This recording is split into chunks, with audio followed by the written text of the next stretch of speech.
Hey everyone, Anne O'Connell with OC Publishing here, and welcome to the author journey. We've taken a little bit of a break in July and part of August for a little summer hiatus, and we are back with a vengeance. And I do mean vengeance because today's author and next week's author are from the thriller crime writing area of the author world. So I'm going to tell you a little bit about Helen C. Escott, who is today's author guest.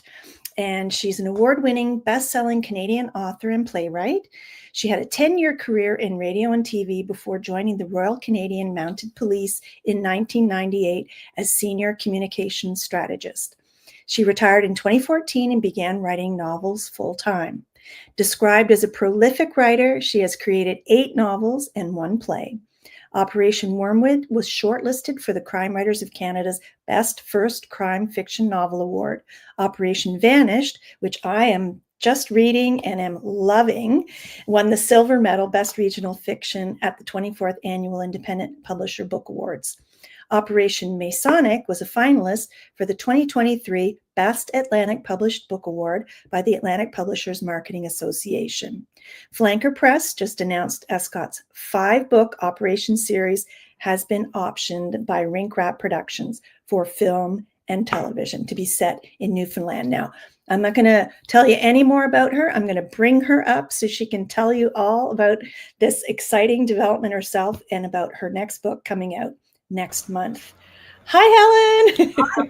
Hi, how are you? I forgot to ask where you're located to. Oh, I'm in Halifax, Nova Scotia. Okay, almost as Newfoundland. You're very close. Exactly. We're that like eastern part of Canada that nobody ever thinks of, right? Nothing. There's nothing beyond Toronto, is there? Exactly right. But I think that the literary community in the Atlantic provinces is just so vibrant and fun and exciting, and so many people. And I'm just thrilled to be able to bring you on and have a chat with you and let people learn more about Helen Escott and Operation Series. So welcome. Thank you, and welcome. Thank you for the opportunity. I appreciate it. It's totally my pleasure. So, of course, that last part of the introduction, I mentioned the options for TV. Like I could just kind of go back and forget that, and we could talk about other things, but that just made I got goosebumps, right? So what does that feel like? Like this has been a long time coming and so exciting. It's a dream, like when I write, I'm a visual person and I can see the movie in my head when I'm writing. I love it. And I kind of know what it's going to look like, what it's going to sound like. And then when, Mary Sexton, who owns Rink Rat Productions, and I spoke and she optioned the books. The 6th one will be out in September for the Operation series. And I know, and she did the movie Maudie and the movie Skeet that's now out in theaters and winning all these great awards, and just such a clear vision of what she wants. That it's when she sat down and told me her vision for the books, and I went, because you're always scared that they're going to take your books and turn it into something that it's not, right? And you're like, right. Oh God, I want to love it. And when she sat down right away, she told me her vision, and I went, oh my God, she could see in my head. Like she knows exactly what I want it to look like. So it's one of those things you're kind of afraid to say it out loud. Right. You just don't want that bubble to pop. And but at the same time, it's very exciting. Every time I think about it, I do kind of get chills. I think the big day for me will come at the point when I walk on set and I meet the main character. And when I meet, Inspector Myra, my main character, I think that's when I will cry. That will be the thing when I was like, oh my God, he's out of my head. Yes. And there's a chair behind the camera with your name on the back. Yes. Right. I'll take that chair home. That's going to be my writing chair. Oh, absolutely. Oh my gosh, that is so exciting. And I love it when you say, when you sit down to write, you can picture everything in your mind.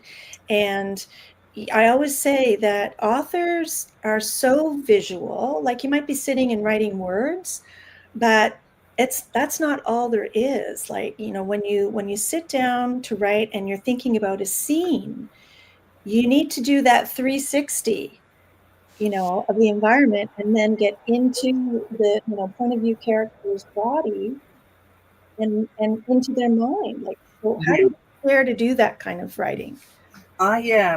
For me, I have to get outside of the office. And I think that's the one piece of advice I always give to young writers. Don't just sit at the computer and try and write a scene. Go Mhm. to the scene. Go, you have to know, if it's next to the ocean, you need to know what the ocean smells like. You need to know, is it a And sandy sound. beach? Is it a rocky beach? Is there traffic nearby? What do you hear? What do you smell? And my husband always tells a story. I was out in this little community called Cupid's, which is like one of the oldest English communities in Newfoundland, and the graves there go back to like the 1700s. And there's a little graveyard, and there's a walking trail next to it. And I was in the graveyard, and then I was walking around the trail, kind of looking. And so there's this elderly man in the graveyard. He came up to me and he said, "Did you lose something?" And I said, "No." I said, I'm looking for something." And he said, "What are you looking for?" And I said, "I'm just wondering, is there any place around this trail that if you laid a body out, it would be found, but not for about a day or two? Like it would be there a day or two and somebody would find it." And he kind of looked at me and he cocked his head and he went, "Down by the waterfalls. Come with me." And I started following him. And my husband said afterwards when we got in the truck, he said, "You just told this man you were wanted to hide a body, and he said, 'Find me, I know a spot.' And you followed him in the woods." And I said, "Well, I knew I could take him. He's kind of older." It wasn't going to be a big issue. And so halfway down on the trail, he looked at me and he says, I'm suspecting you're a writer and not a serial killer." And I went, "Yeah, let's go with that." So he I brought love me it. down to this little waterfall, and he said it's off the trail, but people will go there for picnics and stuff on Yeah. warm days. So if we have a couple of rainy days, they're not going to go in there, but on a warm day they'll go in. So I thought this would be perfect. So in the book, this is exactly where the body is laid out. So I love that. That's what I was going to say. So Operation Vanish that I'm reading now is set in Cupid's, yes, right? that's the So, ones. Yeah. so let's talk a little bit about like the books and the evolution. So I mentioned in the introduction that you worked for the RCMP as a communications strategist for several years. I think it was 16 when I did the calculation. Yeah. So at what point in that career was there a moment that you went, I need to write about this? I think every Okay. day. And I had spent 10 years in the media before going to the RCMP. Right. And when you're, the similarities are you ask as a reporter or in policing. Now, I was a civilian member, I was the communications person, but a Mhm. reporter and a police officer asks the exact same questions. It's Right. there's only who, what, when, where, and why. Yeah. And but they do different things with the answers, Right. and they follow the same trail. So it Mhm. was like the perfect storm of careers, right? Spent 10 years in the media asking questions, and then went over to the RCMP and learned how to not only ask the questions but to do the investigation that Right. came from the answers to the questions. Where in Mhm. media, short, quick hits, you got to get to this, the news tonight, Mhm. and so to follow that trail. And so it became the perfect storm of careers. But I mean, every day I'm exposed to, uh, you know, uh, child abuse, murder investigations, drug seizures, everything and anything. 9/11, the Right. Kruger air crash, and I was the strategist for organized crime for the Atlantic region. So there was, and dealing with bikers and things. So I had to take Mm. my LinkedIn down because all my friends were bikers. So they wanted to threaten me, so I closed it. But yeah, so it was the perfect storm of careers. That's Of, crazy. and I always, and of course, when you're a writer, it's like, and I try to explain this to young people who Mm. say, I think I'm a writer, and I say to them, look, when Celine Dion was 5 years old, she could sing, and people would Mm. probably say to her, "Gosh, you could really sing for a little girl." It wasn't something she developed, Yeah. or it was a gift. It was just a gift. Like Yeah. for singers, for painters, early on, this Mhm. is your gift, and Yeah. you have to somehow develop it. And it's the same for writers. I have scribblers going back to, grade school of Yeah. stories and poems and short Yeah. stories. And I had a wonderful English teacher in high school who I hated writing tests. I couldn't stand having just 45 minutes to write a test. And he would say to me, okay, I tell you what, I'll pick a book, you read the book and do a book report, and I'll let you out of that test. And I thought, yes. So Yes. that was a teacher who could You understand saw it. the Yeah. trick. Yeah. And so he knew that the gift was there and it was his job to develop it. And so that's where it started, of not Mhm. only reading, because I was always a reader, Yeah. but then analyzing what I was reading came from Mhm. him, and writing the book reports as to why did they Nice. write this book, and what is it about. So that was the gift being developed. So I think as a writer, as a child, you're a writer. Mhm. You just don't know what it is. Now, unfortunately, Right. writers very rarely can pay the mortgage as a writer. You actually got to get a real job. Right. And that's why I went into media, because I could use Yeah. my writing skills. And then in the RCMP and communications, then, Yeah. I could use my writing skills every day. And then when I retired, I thought, you know what? I'm going to live my 14-year-old dream. I'm going to be an author. So I sat down and I wrote the first book. Okay, so you didn't start writing until you'd actually retired. Yeah, it was because at Okay. that time, in the RCP, it's not a 9 to 5 job. It's, you're When constantly. things happen, you're on. It's 7 days a week, Yeah. 24 hours a day. You're always on, and plus, we have 3 children, and so Right. you don't get much time for yourself when you have a professional, high profile career and Yeah. 3 kids. So you really Ellen get, Boo, right? you really get a chance to shave your legs, let alone write a chapter. Right. So it wasn't Looking at the until what window. happened was, I had broke my back at work, and I had to have back surgery, and I had 6 screws and 2 titanium rods put in Oh my my back. gosh. And so I had to learn to walk again. I couldn't do it. I couldn't drive. I couldn't do anything. So I was home for about 6 months and bored out of my head. And one thing I guess all authors have in common is that we all had ADHD and OCD. And active imaginations. Yes, if I was in Take things. kindergarten today, they would be shoving handfuls of pills down my throat. Yeah, yeah. People say they didn't have ADHD when we were young. They did. They called Oh it. yeah. They call Teachers it, in my class called it yeah, Noah. just an And I was active the one kid. constantly told, stop dreaming, don't look out the window, look at the board. I was that kid. And I so, was the storyteller. So all my report cards said, Anne would get her work done and do a better job if she could stop chatting with everybody else. yes, my grade 2 report card said, Helen has an excellent imagination, but very poor attention span. And that's pretty much my whole life. That's been my whole life. I'm sure every supervisor could tell you the exact same thing. So it was, I don't even know where I was going there. I was all over the place. But yeah, so as an author, you kind of got to find that career stream where Yes. you keep writing in different ways. But at the same time, it's, you're on this journey.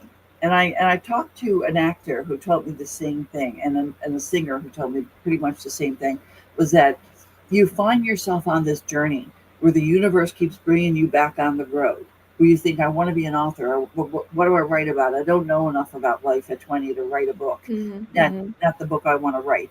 And then, the universe just brings you to media, and you learn all these stories and how to ask the questions, put stories together and Yeah. do promotions and everything. Then I go to the RCMP and I learn about how crime is really investigated. It's not like in the books that I had read. It's completely different, and it's done a different way. And so, the universe just keeps taking you on that road to bring you where you need to be. And Yes. but at every point in time, and I always thought, well, why am I here? And then shortly after, I would go, I'm exactly where I need to be. So That's when awesome. I broke my back and had to stay home, I couldn't do anything. I used to put things up on Facebook, just funny little things every day. And a friend of mine, who I grew up with, said, you know what, you should write a blog. That's what you should do. You should write a blog. And I went, I didn't even know what a blog was back then. 10, 12 years ago. I didn't even know what a blog was. And I was like, I don't know what that is. And he said, oh, go in and write a blog and, set it up. So I did. And I kind of wrote a couple of stories, short stories and funny stories, and put them up online. And I thought only like my best friend and my sister would read it. That's about, who Right. else would want to read a blog by me, right? And then I found out I had more readers than the Telegram. I was up over 100,000 readers, and I got an Wow. email one day from this lady in Manitoba who said, she said, I'm in a book club in a How to Write community, and we're reading your book. And the first book I wrote was called I'm Funny Like That, and it was a collection of blogs that I had self-published. And she Right. said, we're reading your book, and we want to know.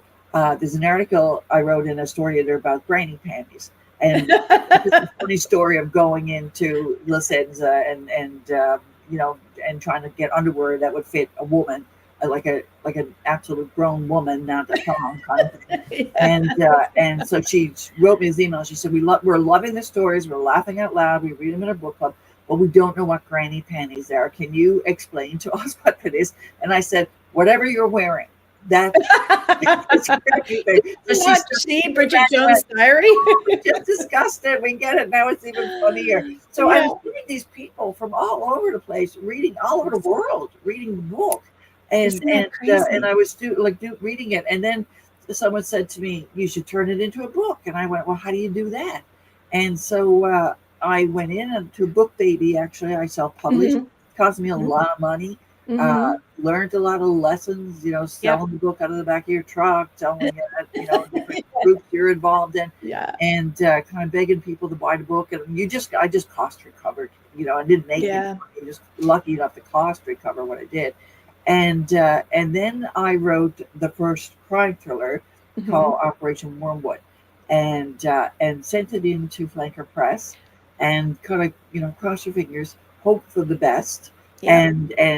and really felt good about it. My husband is a retired police officer, and he read it and he said it's a great book. If they don't Awesome. love this book, there's something wrong with them. But of course, that's his job to say that, right? Right. And Absolutely. so I got a call one day from Jerry Cranford at Flanker Press and said, I read Operation Wormwood and love it. We want to publish it. Definitely. We want to do a Fabulous. 3-book deal. And I was like, Uh, oh my God. It was like, like the day your children is born is great, but the day they yeah.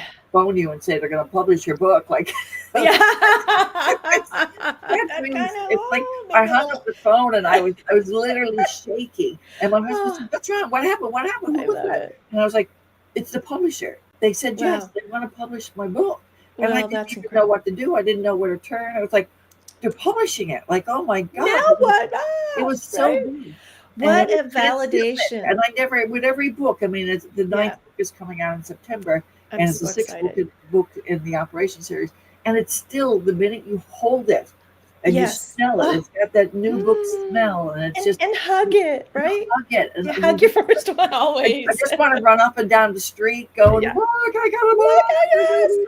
And Oh it's my just, God. it's so exciting when someone It puts is that book in exciting. your Well, hand, right? I want to give out a shout out to Sue Slade, who's watching, one of all of our biggest fans, right? And she Oh, said that fantastic. Operation Vanished is so far my favorite. So really wonderful that there's a shout out. So I want to get to a couple of more questions, but I also want you to do a reading. But I want to talk briefly before you do your reading about this whole switching genres. So here is like the collection, and it's so exciting. So it snowballed from there, right? Once you got Yes. that first contract. So you had a collection of blogs that you put into a book that were humorous. Yes. So, people were laughing, they were loving it.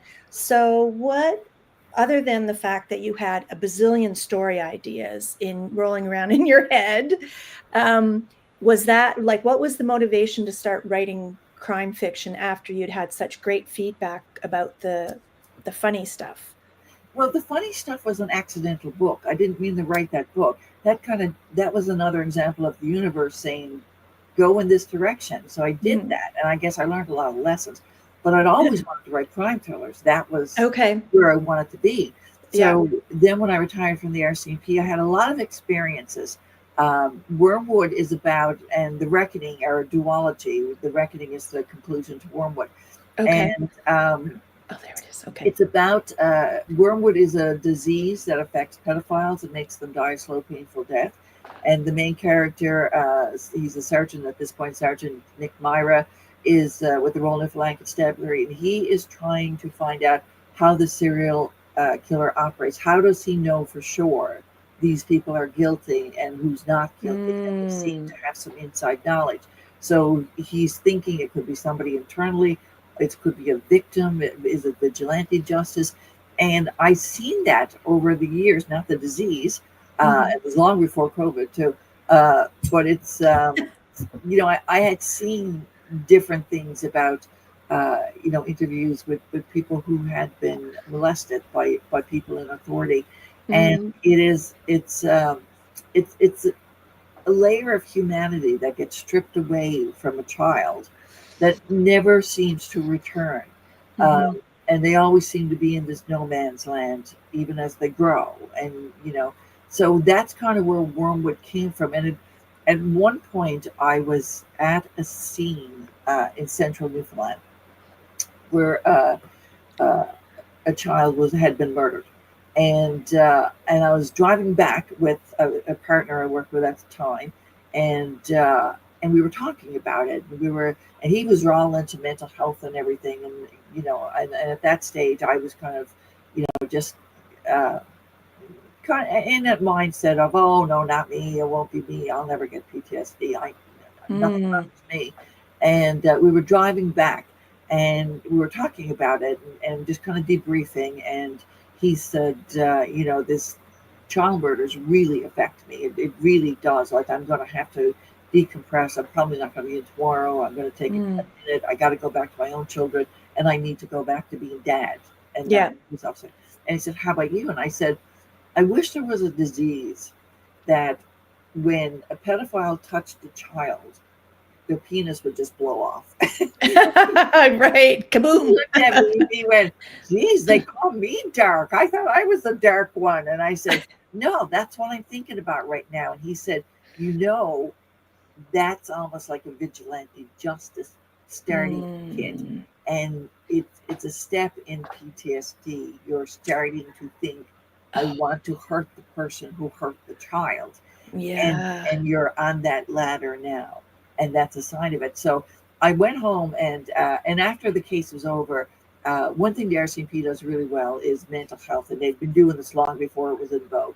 And they said, we're going to send you, we had a nurse in our building, we have health services in our building, and she would come in after big operations and say, you're going to go to psychology, and you're going to do this, and you're not going to be operational if you don't. So she came in my office and said, you're going to go. And I went, oh, no, not me. I'm fine. Don't have to worry about it. And so I did. I started going to, she said, well, you're not operational until you do. So I went and I sat down with this lady. She's wonderful. Actually, I ended up being with her for 10 years. And we talked about a lot of things. And I started to realize that, the night terrors I was having was really PTSD. The constantly looking over my shoulders, being overprotective of my children, of constantly thinking there's somebody driving by my house.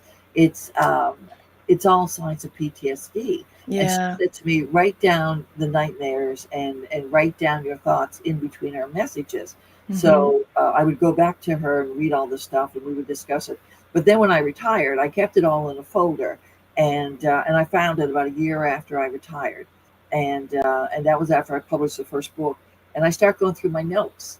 And I was laying them out. My husband came in and he said, what's all this stuff on the floor? And I said, these are all my nightmares and thoughts and stuff from that whole period.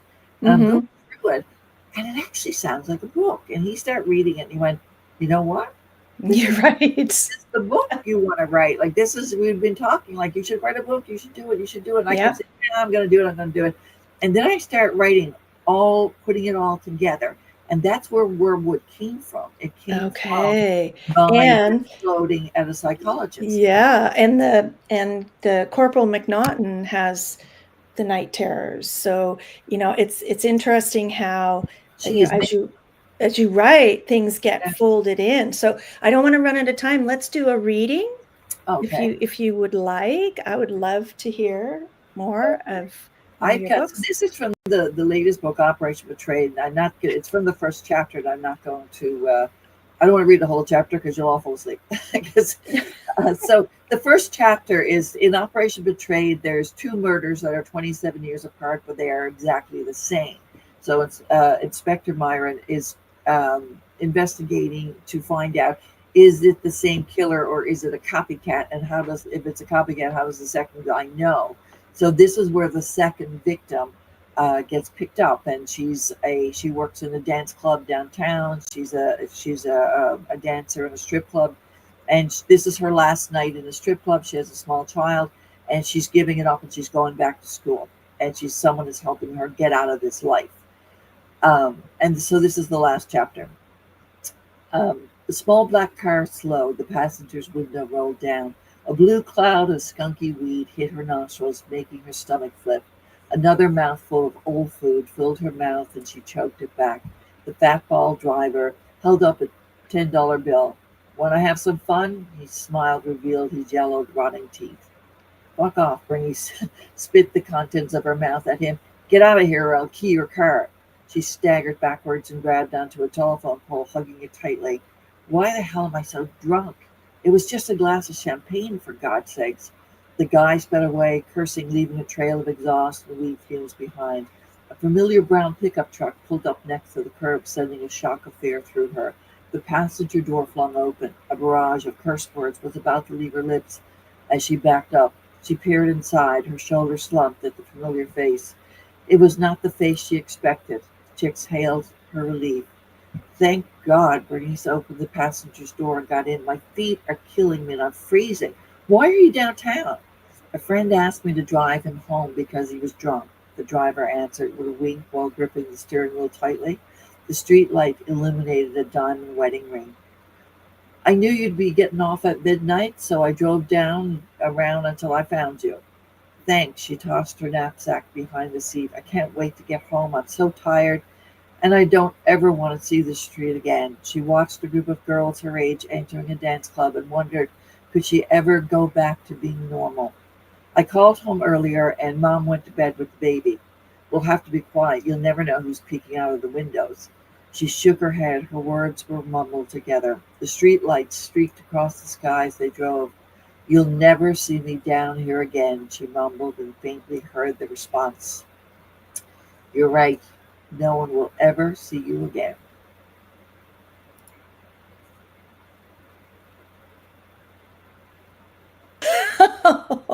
Yee! Okay, so that's coming out next month.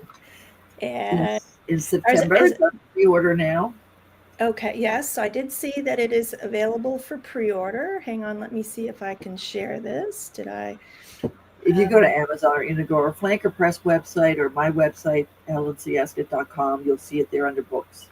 And you'll also see the Rantings of a Mad Woman on my website of all the blogs. It's actually called The Rantings of a Mad Woman. There it is. There it is. I can relate. When I wrote my first novel, it's called Mental Pause, and it was while I was in the throes of perimenopause.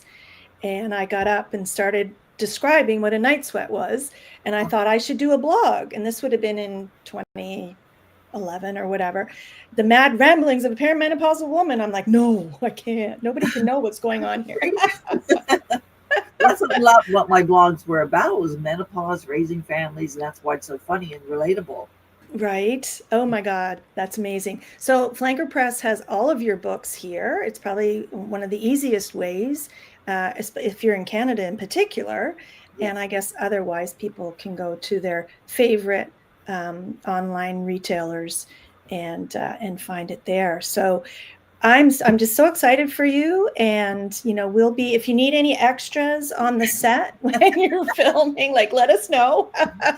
Yeah, that's and I teach several different classes on writing, different types of writing, biography, the art of murder, or structure of romance, and I always tell people, don't force it, let it come naturally. Yes.